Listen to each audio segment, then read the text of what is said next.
Hari Om. I'm going to speak on chapter 14 of Bhagavad Gita today. Chapter 14 is about three gunas, the Sattva, Raja and Tama. But then Sri Krishna has given a little background of these gunas. But when he is talking about the background of the gunas, he is also talking about two different ideologies and how they are same. And first of them is Vedanta philosophy, Vedanta. The one that talks about Brahma, the one that talks about Maya. And the other philosophy, which is the Sankhya philosophy, which talks about Purusha and Prakriti. And there is a third philosophy, which is the Tantra philosophy, which talks about Shiva and Shakti. There are some references which actually bring all these three together in Bhagavad Gita. And there is a bit of explanation in chapter 14 about these two, and also the Tantra philosophy. So let me explain what it is. The idea here Sri Krishna explains is the Paramatma Tattva, the highest divine being, which is the creator of everything, which is the source of everything, which is the end of everything. Brahma, Parabrahma, Paramatma, these are the names coming from Vedic terminology. If you look at this Parabrahma, Paramatma, you can compare it with Purusha. And Sri Krishna has used the word Purushottama, Uttama Purush, the highest Purusha. Purusha. So Purusha is same as Parabrahma. Purushottam is same as Parabrahma, is same as Adinath, the Shiva. Now if you see this Paramatma, Parabrahma, Purushottam and Adinath, what is this principle? It's the principle of pure consciousness, which is beyond time, which is beyond space, which is beyond perceptions, which is unmanifest, which has no birth, no death. Now that principle is the origin. From that principle, a next dimension that is born out of Parabrahma is Maya. As per the Vedanta, Parabrahma gives birth to Maya. What is this Maya? The Maya is a Trigunatmak, the dimension with three gunas. And this three guna dimension is nothing but Prakriti of Sankhya. So Maya is Vedanta, Prakriti is Sankhya philosophy, and Adi Maya or Jagadamba or Shakti of Tantra. Now this Adi Maya or Maya or Shakti or Prakriti, it's also called Trigunatmika. The one who has these three gunas, Sattva, Raja, Tama, has given rise to the manifested world, the cosmos, the manifested cosmos that we see, the universe that we see, is nothing but the form of this Shakti or Prakriti or Maya. Now this Maya, though it's born out of Parabrahma, or Purushottama or Purusha, or the Shiva, that dimension of that Purushottam or that Parabrahma called Atma or Purusha of Sankhya is close together with that Prakriti. So now this Prakriti that is manifests in different forms. And in chapter 14, Sri Krishna says that who is the creator of these different living beings and objects in the cosmos and universe is the Parabrahma, which is creating all of this with the help of Maya. So there is an element of consciousness, Purusha, Shiva or Atma in every living or non-living being. So now you have a creation everywhere around you, which is twofold. The Maya, the Apara Prakriti in the 7th chapter of Bhagavad Gita, or Prakriti of Sankhya philosophy, and with it is Purusha, the consciousness dimension, the Atma, the small part of Parabrahma, or the Shiva dimension, individual consciousness aspect. So this is how we can combine these philosophies together to make sense. In 7 chapters, Sri Krishna has said this para prakriti and apara prakriti. So Parabrahma and this para prakriti, the same para prakriti is called here as Maya, Adi Maya. And then when that Adi Maya or Maya manifests, then it becomes apara prakriti. So this is a link. If you understand this, you will understand the creation as mentioned in 3 different streams of thoughts in yoga. Let's move on to the subject of this chapter, that is 3 gunas. Now the 3 gunas are born out of Parabrahma, and these 3 gunas are inherent qualities of Maya. Now these 3 gunas, the first guna is Tamo-guna. The second guna is Rajo-guna, and the third one is Sattva-guna. See, Parabrahma is beyond gunas. The divine consciousness, the Adinath, the Shiva, or the Purushottama or Purusha, they are beyond these gunas.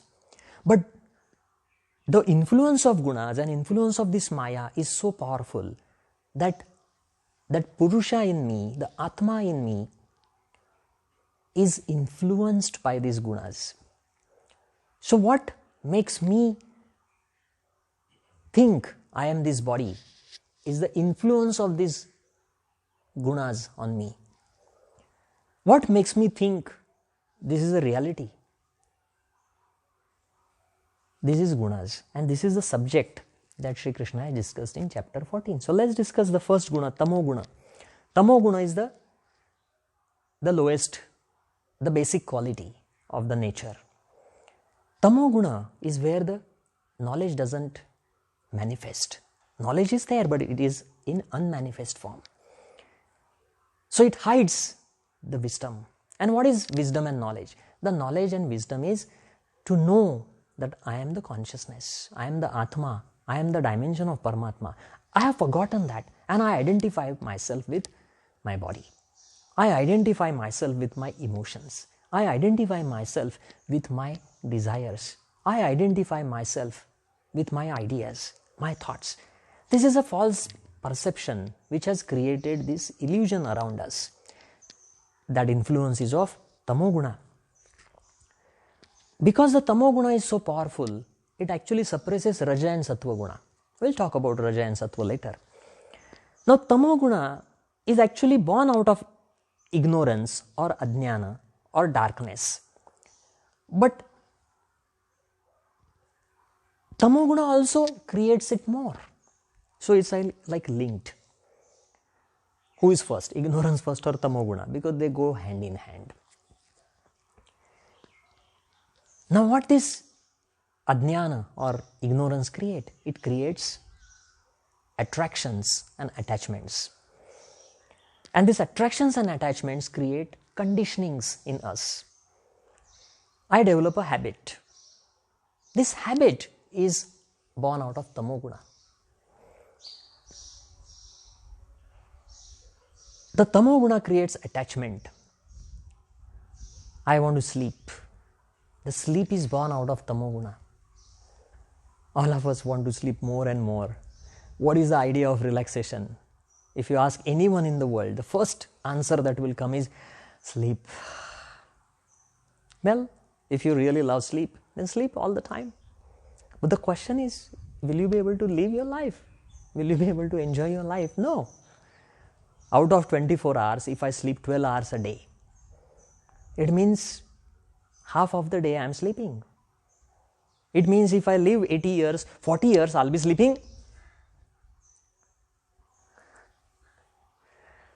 Fantastic.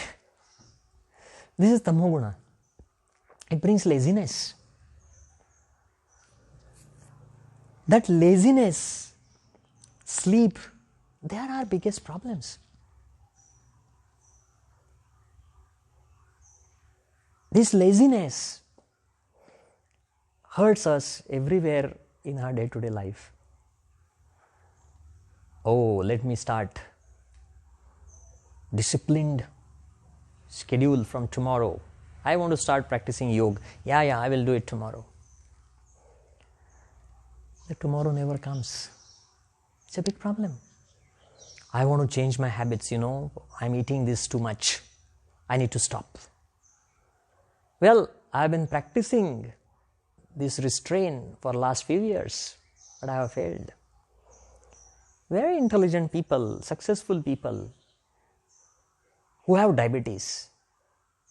The adult person in the house, the wife is hiding sweets from him. An adult person, he knows sugar is not good for him. He is going for a treatment.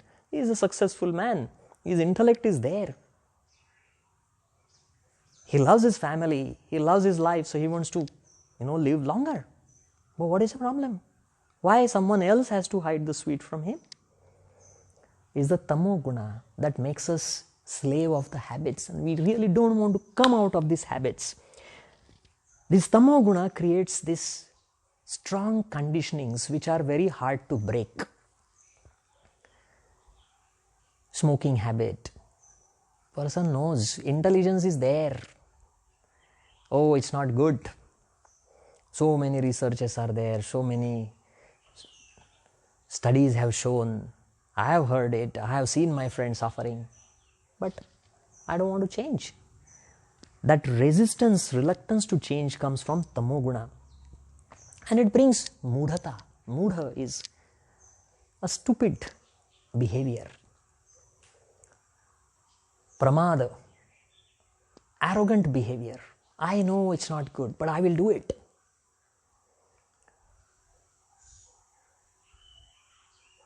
This is an influence of Tamo-guna in our life. Tamo-guna also makes us forget our duties, because Tamo-guna is hiding the true knowledge, and it's also not allowing you to do your karmas, making you lazy. As a father, maybe I need to do something. But then I say, I will do it later. And then later on I feel bad that, I didn't do this. As a son, I should do this. I know this, but I don't do it. And then later on I keep feeling guilty. I should have done it. Why didn't I do it? This is Tamo-guna. Tamo-guna actually indicates the false stability. It creates an illusion that everything is stable, everything is steady, nothing is changing. Look at yourself every day in the mirror. Do you think you have changed? You think you are same like yesterday. But check your picture 2 years back and check your picture now. You will see the change. So there is a change. Every day there is a little change. But I don't notice it because I am influenced by Tamo-guna. There's a spinning top. This example is given in many yoga texts and even in Buddhism. Similar ideas. Spinning top. It appears very steady to us, but it's actually moving. The earth, the sun, the moon, we think they are steady. But look, after 1 hour, they are moved. This illusion of stability is created by Tamo-guna. Because Tamo-guna brings gati shunyata. The gati is motion and movement. Shunyata is no motion.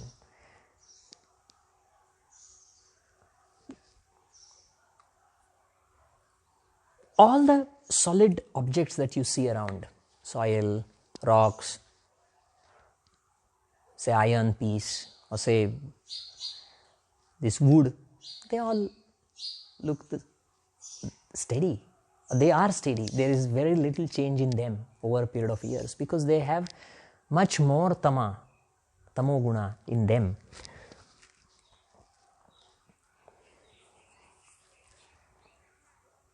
But Tamo-guna is necessary also. Because if Tamo-guna is not there, you will not be able to see the shape.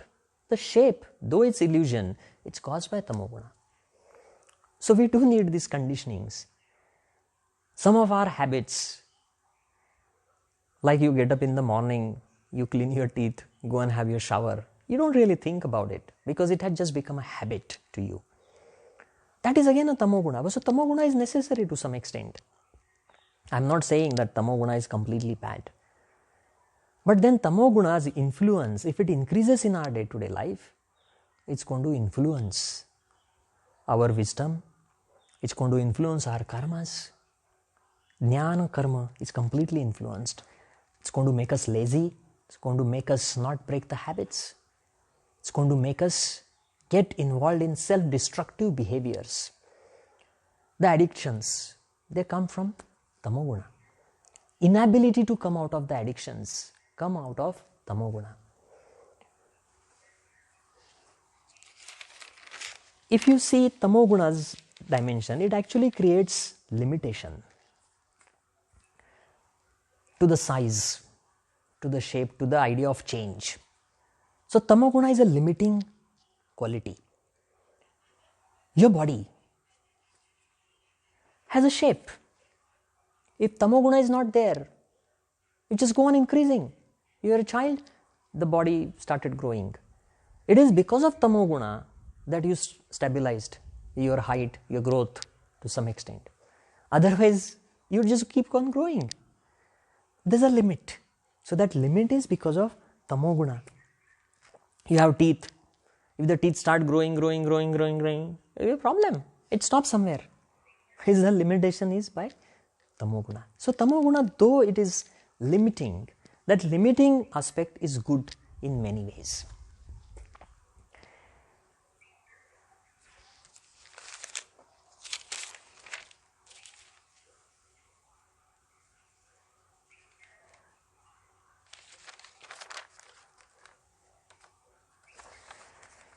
The next guna after Tamo-guna is Rajo-guna. Now Raja is the quality of movement, motion, dynamism. And this dynamism inspires your karmas. But this Rajo-guna again suppresses the other two, Tama and Sattva. So when the Rajo-guna becomes dominant, the more desire is for karmas. And what type of karmas? It brings attraction, it brings desires. All the desires, sensory desires that we experience in our day-to-day life are born out of Rajo-guna. The ego, the I, anger, desire, ego, they are directly born out of Rajo-guna. It's a quality of dynamism. It creates attachments, very strong attachments, and thirst, trishna. The word trishna that is used in Buddha's teachings is connected with Rajo-guna in yoga. It brings instability to your mind, unstable mind. Thinking this, that, this thought, that thought gives rise to desire, that desire gives rise to your karma, and then you start acting, oh, I want to do this, I want to do that, I want to do that. Oh, I will go here and I'll go there and I'll do this, I'll learn this. Whatever desires, they are connected with Rajo-guna. The most powerful aspect of Rajo-guna is it creates sensory pleasure desires for sensory pleasures and sensory objects. And that keeps us busy all the time. It doesn't let you sit steady. So Rajo-guna, look around everywhere in the society. Our society is becoming very fast today. In city, we don't have time. We don't even have time to eat. This is crazy thing. Say, oh, I don't have proper time to eat my food. Why are you working?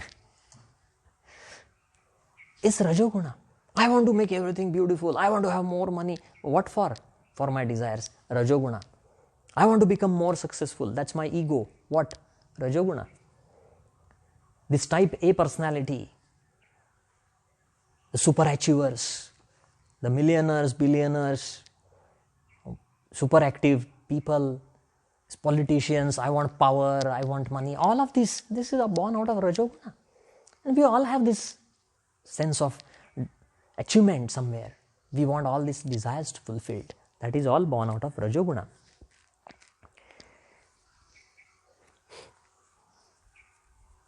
The earth that appears steady, it's not steady. That's Rajo-guna. The spinning top, it's spinning fast. That's Rajo-guna. The sun moving, Rajo-guna. The seasons on earth changing, Rajo-guna. The dynamism of water, Rajo-guna. Buddha's idea here comes, the main philosophy of Buddha, where he says, Sarvam Kshanikam, everything is momentary. Because nothing is steady. Don't think that your body is going to be the same like yesterday. It has changed today already. It has become a little older. Whether you like it or whether you don't like it, whether you accept it or whether you don't accept it, doesn't make any difference. This is Rajo-guna changing everything. Sarvam Kshanikam. And because things are momentary, Sarvam Dukkham, everything becomes pain and suffering. Everything ends in suffering. I run behind the sensory pleasures. And then I have lots of money, so I can enjoy all my sensory pleasures. But when I have all that money, I have diabetes. I can't even enjoy the chocolate. So, it has brought suffering to me. That is Rajo-guna ultimately ending up in suffering. So, Bhagavad Gita chapter 14 has clearly said Rajo-guna ultimately creates suffering. And that is exactly what Buddha has said. So, this is Buddha's teachings, you can compare it with Rajo-guna concepts.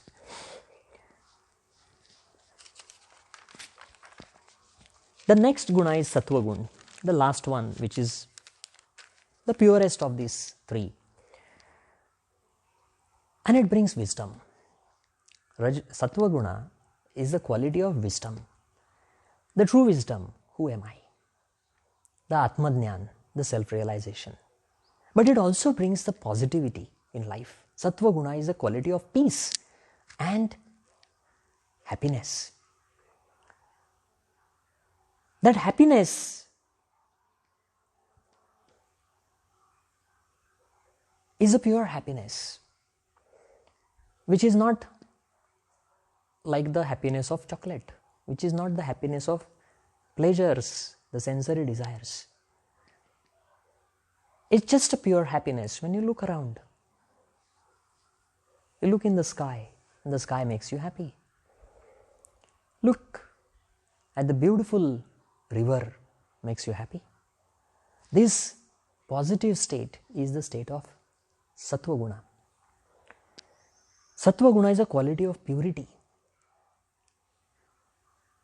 The water is very muddy and you can't see anything.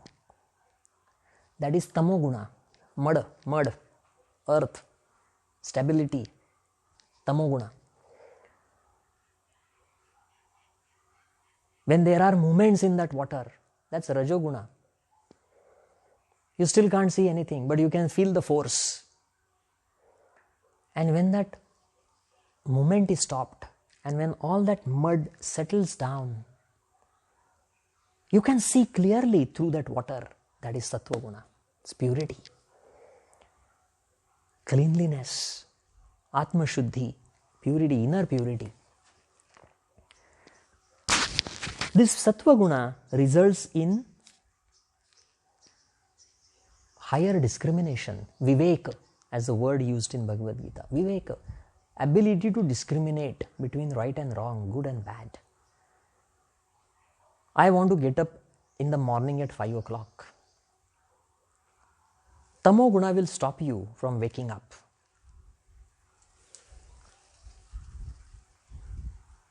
But Sattva-guna will allow you to wake up in a peaceful way. Rajo-guna will create stronger desires and strong motivation to wake up and all that. There's a force behind Rajo-guna. Sattva-guna is the quality of peace. Sattva-guna results in restraint, and that reflects in everywhere. The way you walk, the way you talk, the way you express yourself, the way you control yourself, the way you restrain yourself.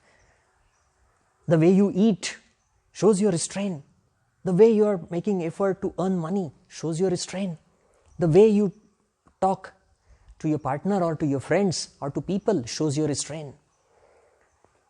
Sattva-guna reflects in every behavior that you do.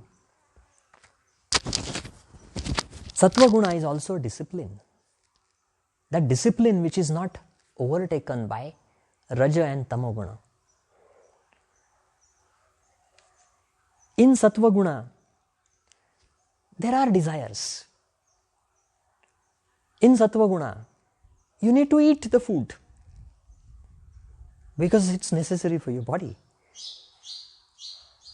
A person who is Tamo-guna, though he knows that this food is good for me, he will not eat it. He will eat the wrong type of food.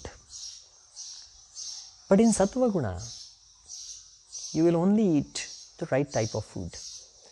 Even if some,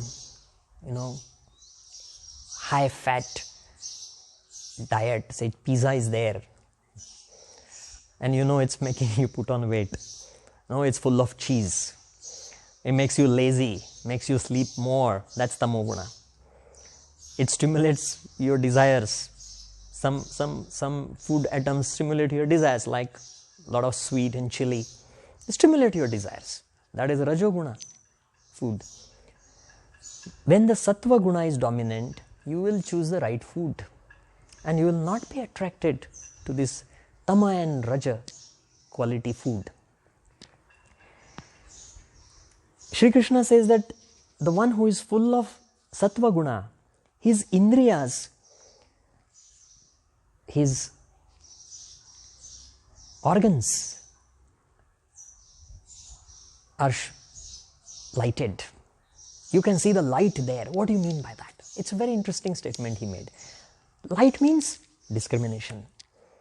What to see, what to hear, what to eat, what to speak. Every indriya, every organ is influenced by Sattva-guna.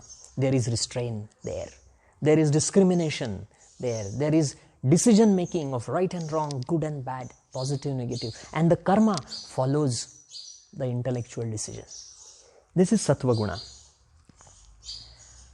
The desires are there in Sattva-guna, but they are restrained. Desire is not bad.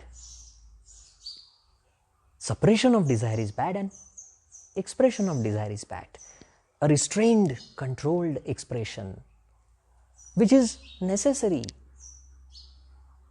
to survive, is Sattva expression.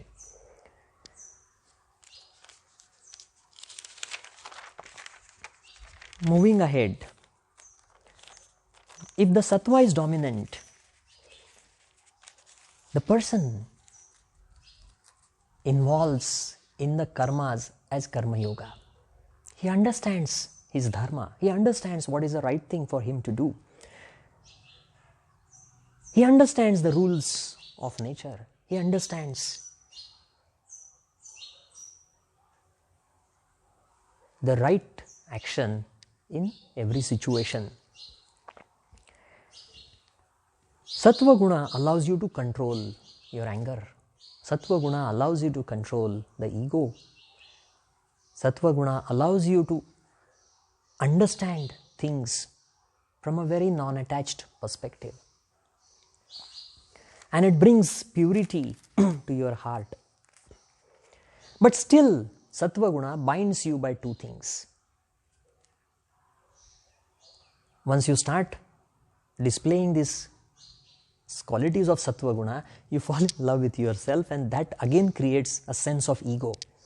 If you see some personalities in our day-to-day life who have achieved something good, and people appreciate them, people admire them, and they get attached to that. So they have this big ego.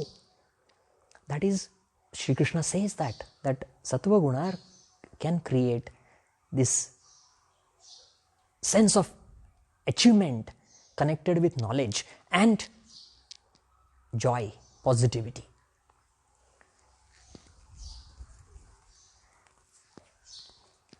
But he goes further, and the last point he says to Arjuna is, he says that don't get, of course, Sattva-guna is the better one than Rajo-guna, and Rajo-guna is better than Tamo-guna. But you have to look beyond these three gunas. If you want to understand the moksha, if you want to achieve the highest state of union or uniting with the Parabrahma, you have to go beyond these three gunas. So Arjuna asks him, what are the signs of a person who has crossed these three gunas? And he says that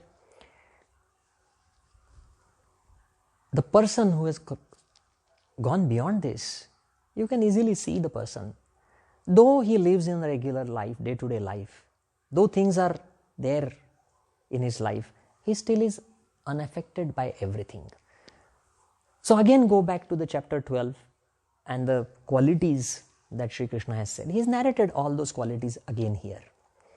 But he's added one very interesting quality. Again, it was there in chapter 12, but probably I didn't explain it there. He said Udasina, Sakshi, the one who is just an observer, just an impartial observer to his own life, to the events that are happening in his life.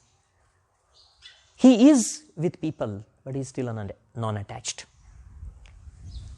He is doing his karmas, but he is not attached to the fruit of the action. So that absolute Sakshi Bhav or impartial observer state of mind is Gunatit. You talk about mindfulness. This is the highest level of mindfulness that you are talking about in chapter 14. The next sign, he says, is again, he's given it in the previous chapters. The one who is focused all the time on the true nature of the Paramatma. His mind and his intellect is always thinking about it. So whatever you look around, whenever you look around, whatever you see, any object, any person, any event, the understanding is not influenced by your sensory organs and ego, but it is influenced by a bigger picture where you see this Paramatma in everything. So this is about chapter 14. So ultimately, though three gunas are there to influence, Sri Krishna says to Arjuna that you have to go beyond these three. I'm going to stop here. Hari Om.